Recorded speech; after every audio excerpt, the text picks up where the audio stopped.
Hi, this is Kylie with Fem and Flow. I hope everyone's having a great day. Today, I have a really cool episode about manifesting your dream life. And in part, this is because the Lionsgate portal is peaking this week. The Lionsgate portal, the energy peaks on August the 8th. And in numerology 2024, that all adds up to 8. So we're in an 8 year. So it's 888. It's a really special Lionsgate portal this year. And in numerology, the 8 stands for balance and prosperity. I'll talk more about the Lionsgate portal and what it means exactly. But I view the Lionsgate portal in this year of the numerology 8, we are really balancing the energy here. And I've talked about karma before and the karmic cycles and karmic debt.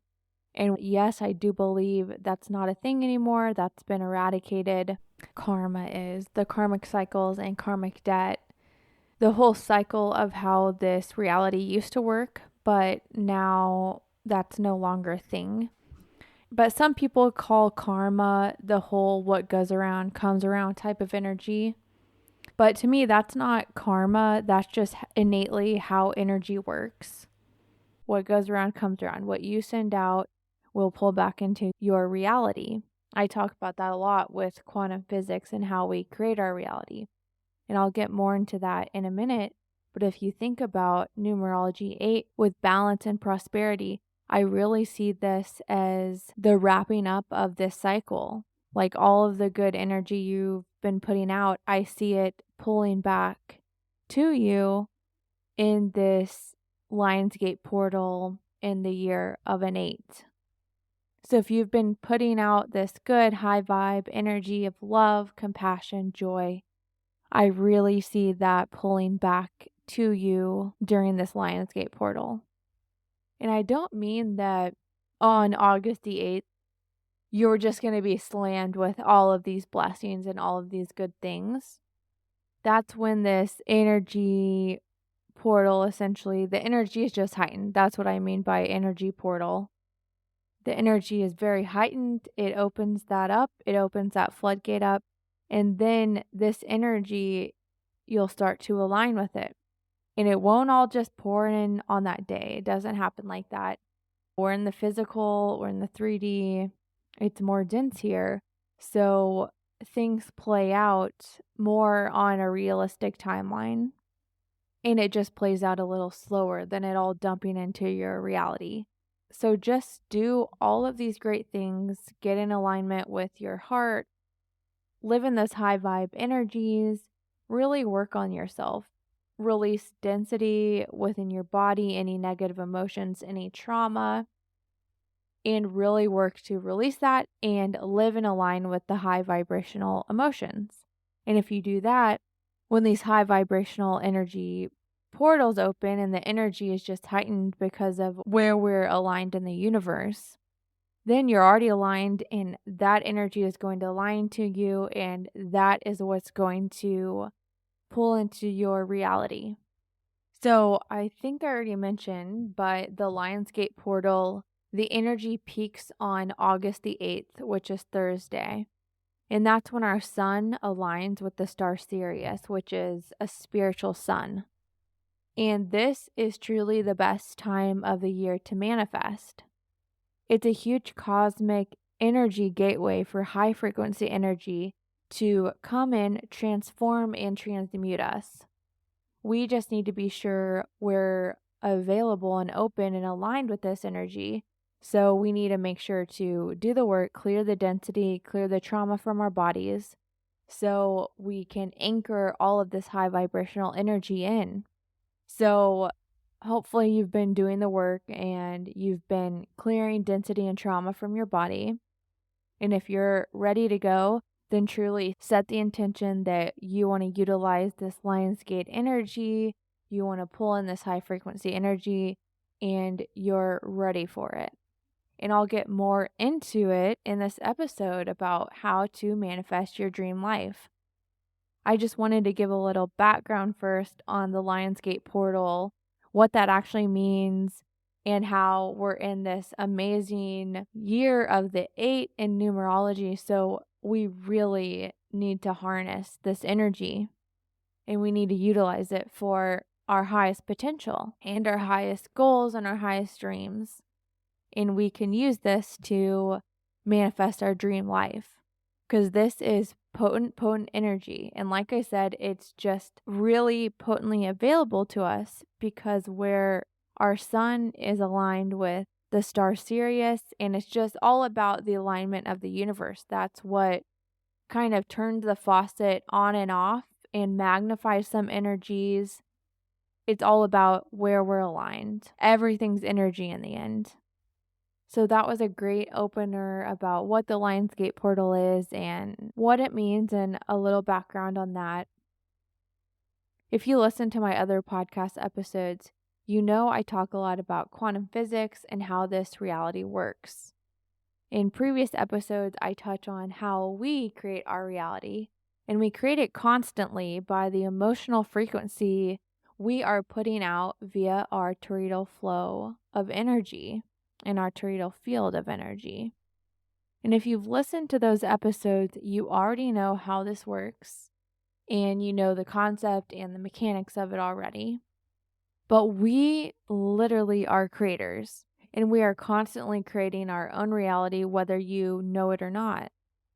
So we can be intentional creators of our own lives or be passive and not take the reins. And I know my decision here. I want to be present and fully intentional. The first step here is igniting and really leaning into your imagination. Without an imagination, you're just pulling from all of the programs and the brainwashing about what society has deemed as realistic. We need to kick that thinking to the curb, forget all the rules, forget what society is telling us is the right way, the right path, or is realistic. And we truly need to lean into our imagination and into our heart. I was recently chatting with some college-aged girls, and I asked them what they would do if they had no constraints. No money constraints, no talent constraints, literally could do whatever. And both of these girls are super, super bright, intelligent, and from my perspective, literally could take on the world. So I asked them, and they kind of pondered. And one of their questions was actually really great. It showed they had dreams and showed some of their interests. But then the other couldn't really answer it. She couldn't think of anything she was passionate about. And honestly, her answer was really depressing. She wasn't using her imagination at all. And stepping back, I really wondered why this was the case. Because she's literally so bright, so intelligent, has so much going for her. At first, I questioned if it was the indoctrination of a college education. Education really pushes what's realistic and it keeps students so busy that they don't have time to dream. I feel like they can be so fixated on graduating and getting a job with a good salary that they really push all their passions and their dreams to the side. Or I thought maybe it was fear or a fixation on what society deems successful, worthy, and noble. And I also know there can be that existential sense of dread that comes with what society is deeming as realistic. And you latching on to that realistic picture of what normal salaries look like after graduation versus what things actually cost. I know that's a huge thing right now. But recall, when I asked the questions, I did say literally no constraints. It's basically use your imagination, tell me what your passions are, tell me what your dreams, and what would you do with all of that? And I really think some people are just so conditioned and acclimated into society, deep into the matrix, I guess you could say, where they really do have a harder time getting in touch with their imagination not being afraid to dream and explore and being able to see that higher perspective. Some are just really deep into the programming. I wonder if sometimes people accidentally get so far into this programming because it all starts out with self preservation. What if they had the biggest hearts, dreams, bright eyed, bushy tailed, and had all of this great excitement about life, more of that childlike wonder? And then as you grow up, it's beat out of you basically. And all of this stuff that society has deemed as realistic starts flooding in. At some point, you might realize, okay, from society's perspective and what they're telling me and what I see all around me is people saying that my passions won't pay the bills. I think it can just cause some people who are really living from that childlike perspective with an open heart and bright dreams. I feel like it can probably be really crushing. And in an act of maybe self preservation and not feeling heartbroken, maybe you just close that off. And yeah, from a purely realistic sense, I totally get why people would do that. I have so many passions and hobbies I want to explore and want to do. But yeah, when money is a constraint here and time and you have to work a 9 to 5 to pay your bills, yeah, it is kind of crushing. But once you layer on this spiritual perspective and start digging into energy and how reality actually works, we've just been programmed and brainwashed to run the programs that they are manipulating us with. We're running their programs, what they want. We need to realize we need to start taking control of the program and running what we want in our reality. So I think it can be a pretty bleak picture until you have that spiritual foundation. And once you understand all of this and how it all works, then you can really take back your power and start living from a different approach. So that's what this whole episode is basically about. It's pulling in the spiritual side of this so we can truly create our dream reality and not be dampened and dulled by the society program and what they're pushing as realistic. Because that's just not true. If you related to that and you feel aligned in a way where you feel like you aren't really in touch with your imagination or you don't have that spiritual base that will allow you to take control of the programs and take control of your own reality to really manifest the life you truly desire, then it's time to unplug. Unplug from pop culture, mainstream media, etc., and go inward. Get in touch with yourself, allow yourself to question society, challenge the status quo, and truly dream. Spend some time in solitude in nature. Explore and try new hobbies. Sing, dance, and dream.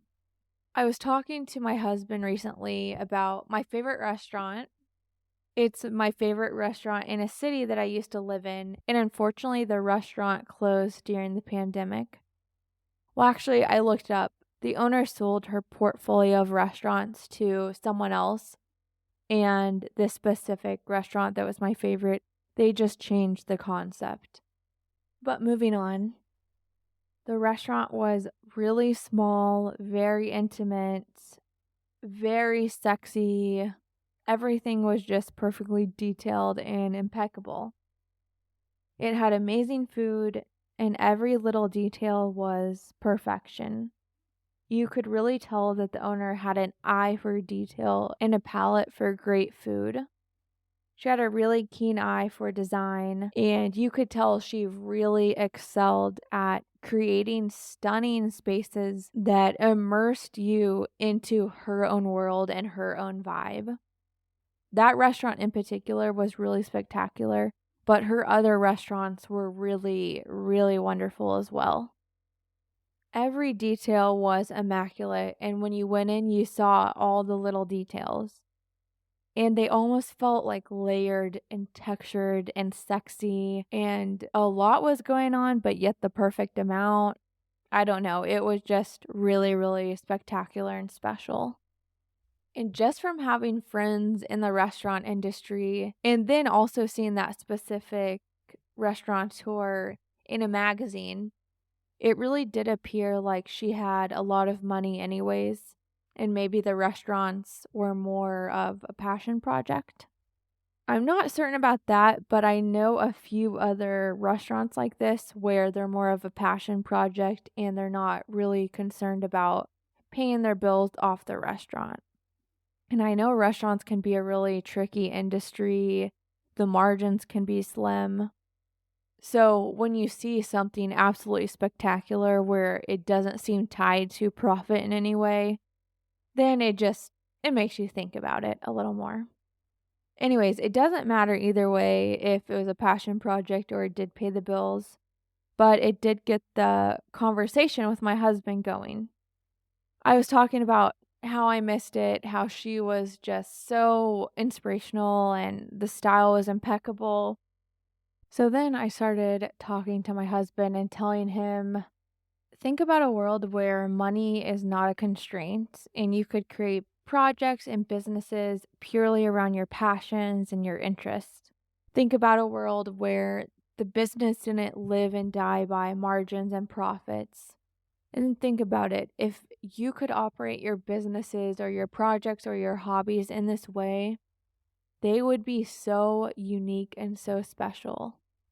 If the world operated this way, I truly think when you went into someone's business or explored their project or viewed their art, if it was purely about their passion and love, then viewing that or stepping inside their creation, it would truly feel like that person was sharing a part of themselves, like they were sharing their true essence with the world.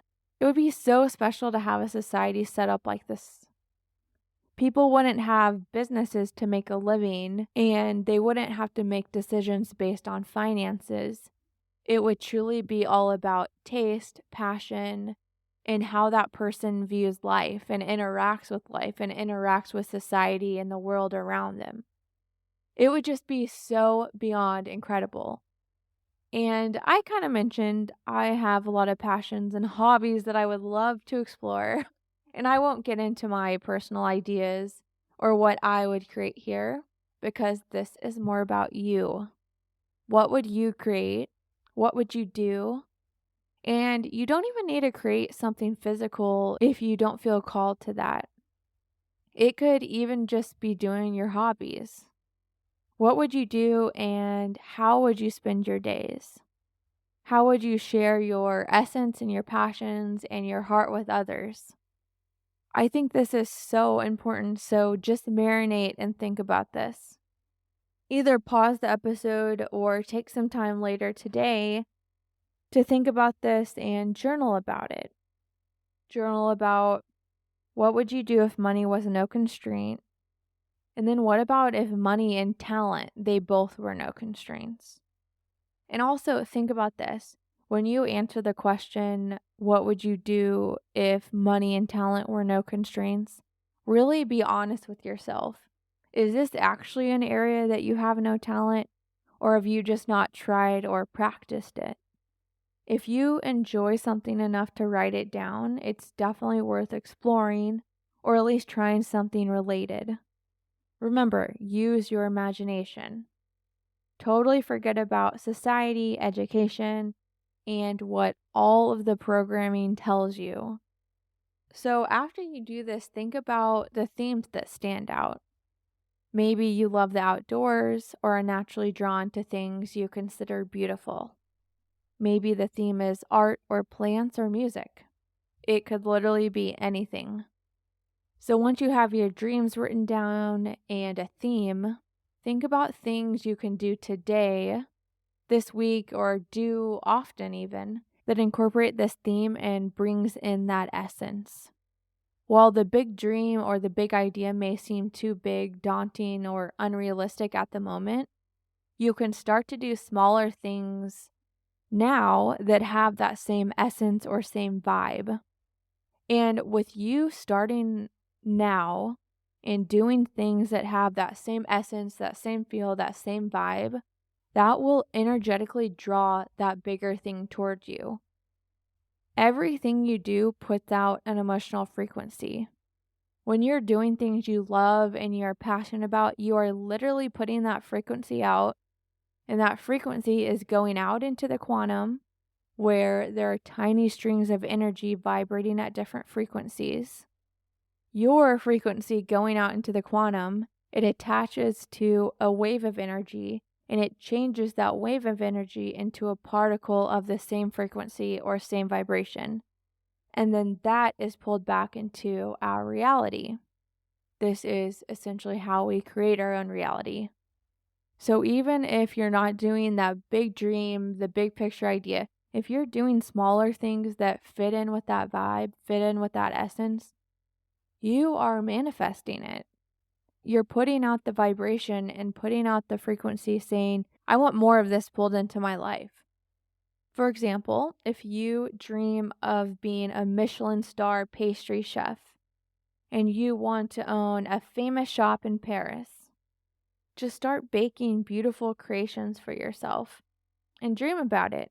Think about yourself sitting in a beautiful shop in Paris that has beautiful wainscoting walls, a magnificent chandelier, whatever details you desire. Just imagine all the details. Maybe create a Pinterest board for your pastry shop and bake your amazing creations. Look up recipes, create your own recipes, and just start romanticizing it all. You thinking about it and romanticizing it and feeling it in your heart, like I said, it's radiating that frequency. And if you like social media, make a TikTok about what you baked. Take photographs. Think of your big dream and think about how it would make your heart sing and your heart expand. And just do smaller things that make you feel that same way. And like I said, you can make a Pinterest board of your inspiration or your dream life. Seriously, just dream and use your imagination. And if there are photos out on Pinterest or social media that you really feel drawn to or that really inspire you, start doing that in your daily life. Do things even if they are just for you. One thing I recently did is I started a anonymous TikTok where I just post stuff from my life that I find beautiful. I love beautiful things. I love tablescapes. I love fashion.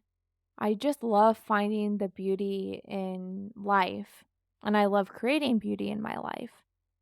I really don't know why, but I've always loved it. I've always loved fashion, interior design. It just makes me feel so good, so inspired, and I want to share my creations and beauty with others.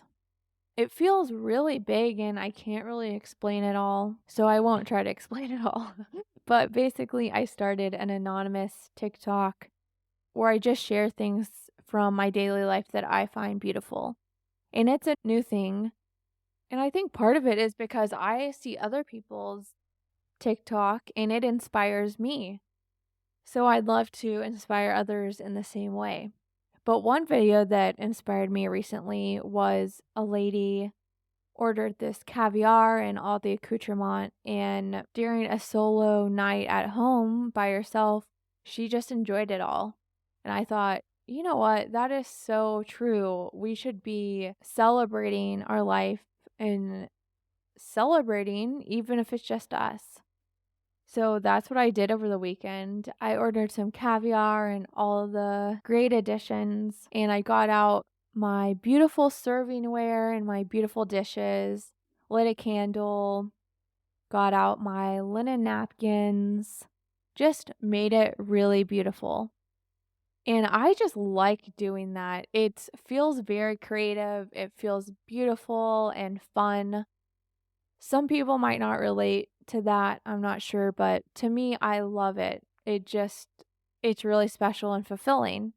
So that's what I did. I had my caviar alone and made it so, so beautiful. And if you are like me, I have all of these beautiful photos on my Pinterest board of beautiful tablescapes and beautiful morning coffee setups, teacups on silver plates with flowers, and it's just so beautiful. And those are the kind of things that inspire me so much. So I'm going to start leaning into all of that. And also, if you're like this too, sometimes I'll buy all of these beautiful things, dishes, special little things like a beautiful little crystal creamer container, just things like that. If you're like this, use your beautiful stuff. What more of an occasion do we need? We need to indulge ourselves and make our everyday life beautiful just for us, even. Don't save it for some special event. Just use it every day. And also, even if you're alone, date yourself, indulge yourself. We can literally make any moment and any day special by just setting that intention and doing things to make it special. I just think it's really important to romanticize your life. Put yourself out there and don't feel the need to fit in or have the same hobbies or interests as others. Just lean into your unique, true, and beautiful self. And I mentioned dating yourself and indulging yourself, but I do think it's really important to sometimes just do things for yourself. That's so important. No one else has to be interested. Don't do it to please others. Just do things sometimes purely because you enjoy it or you think it's fun. No one else has to even understand or relate to you. Don't try to fit into a box or a stereotype.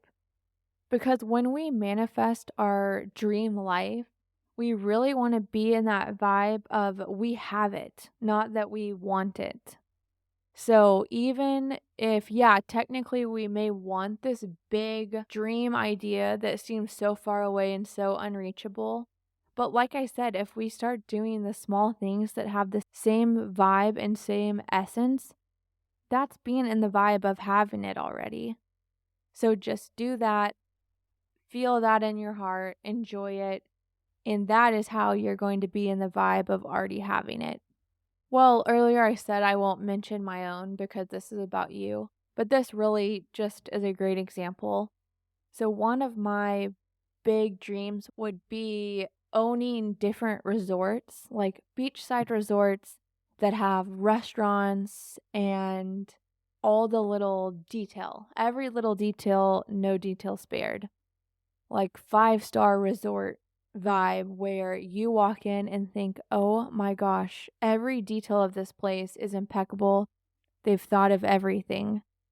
That kind of thing makes my heart sing. I can't even explain it.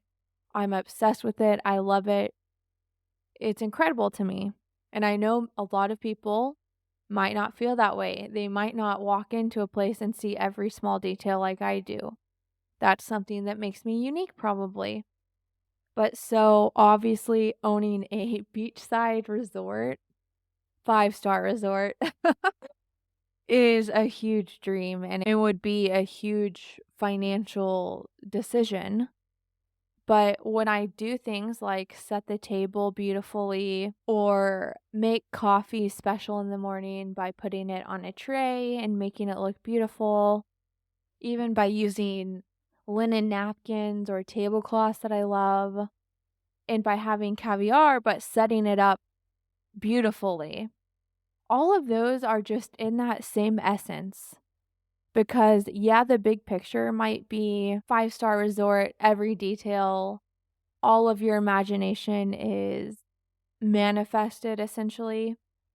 But if you break it all down, it's all really beautiful small details. So when I'm doing those smaller things, it's aligning with that same essence. So that's what I mean when I say all of this. So now I'll get into some different things you can do to create your dream life. The first big picture of it all is really drilling down to what your true interests are. What would you do if money was no constraint, if talent was no constraint? Really get to know yourself there. And maybe this is going to be a long journal prompt, maybe not. It just depends how tightly you have a hold of what society has deemed realistic. Open your heart back up and lean into your passions. What would you do if literally you had no constraints? So there, get to know yourself. And then, like I mentioned already, really analyze this and say, okay, is there a bigger picture theme here? And then think of ways you can start incorporating that theme into your daily life. And maybe this fits in with that whole story about, you might buy a luxury candle, but then you never burn it because you're saving it for a worthy time that you deem special enough. Burn the candle, don't save it. Every day of your life is that important. Start living in that kind of essence. Don't save things for a later time that you deem important. Use it now and start living every day aligned with the frequency and the vibration and the essence of your dream life. So once you have those basics down, you can journal, you can script, which is basically where you write down in your journal as if you already have that thing. Like you're going into details about how it felt, how excited you are, what it looks like. Scripting is just journaling as if you have that already. And I think that's really powerful. I already mentioned Pinterest board, but I love Pinterest boards. There's so many beautiful pictures out there, and their algorithm really does give you really great inspiration. It really learns what you like and will give that back to you. Every day, romanticize your life, however that looks to you. Take walks in nature and just listen to the birds, look at nature, and get inspired. Truly, this puts your brain in a pattern where you can connect to all there is to that God energy, and this will give you that amazing divine inspiration. And already mentioned, do the small things that have the same vibe or essence as your bigger picture goals or dreams or what your life would look like without constraints. Just do things every day that have that same vibe or essence and align with that. And don't be afraid to do things just for you. No one else has to like it. No one else has to care. Do it just because you care and you like it. And this part goes along with the journaling and the scripting and the Pinterest board, but truly get to know yourself, your interest, your passions, and your hobbies, and get away from society's programming. Ignore what they are telling you should do. Ignore what they say is cool or how you should spend your time. Ignore it all. And really get to know yourself, what those passions and interests are truly in a world with no constraints. Don't be tied down thinking, oh, but financially, XYZ. Ignore that. Don't think in terms of finances. And don't even think in terms of talents necessarily. Just think with no constraints. And when I say truly get to know yourself, maybe this sounds funny to some people, but we live in a world where people are so busy with their kids, their family, their 9 to 5 jobs, that when you ask someone what their hobby is, a lot of people go blank, and some people say they don't have a hobby. So it's not that crazy of a question, actually, when you think about it on those terms. And hobbies are so important. We really need to be spending more time doing our hobbies. That's all I have for today. I hope you really enjoyed it, and I hope it will help. So just remember, on August the 8th, which is Thursday, it's the Lionsgate portal. Well, the Lionsgate portal is a longer span of time, but that's when the energy really peaks. And that's when our sun is in direct alignment with the star Sirius. So that's what's giving this heightened, potent energy. And it's the most important time of the year to manifest. It's going to have that amazing, potent energy. So just remember what I said in the beginning about the Lionsgate and the numerology of a year 8. take that all into mind and into consideration, and then really take some time to journal and think about your absolute dream life with no constraints. And then get clear on what you want and start doing that every day. Little things that have that same essence. And like I said, we want to be in the energy of we have, not we want. So it's even more powerful if you do things on the 8th and before the 8th. This whole week, just do things that have that same essence of what you want. Let this be your week to kick off this habit of doing things that you truly want and align with the essence of your biggest goal and your biggest dream. Make it a habit this week and then keep it up, because being in that energy of you already have it, it's going to effortlessly pull things of that same vibration into your reality. So, yes, meditate, journal, script, Pinterest board, but go beyond that and actually do small things that have the same essence. That's going to be so, so important this week. And like I said, keep it up even after this week. But we're going to have this amazing potent energy this week. So when you do that this week, it's going to just set it off for the year. It's going to be so amazing. So, as always, if you like this episode, send to a friend or a loved one who you feel it'll resonate with. And this week is magical, and happy Lionsgate portal. I love you all.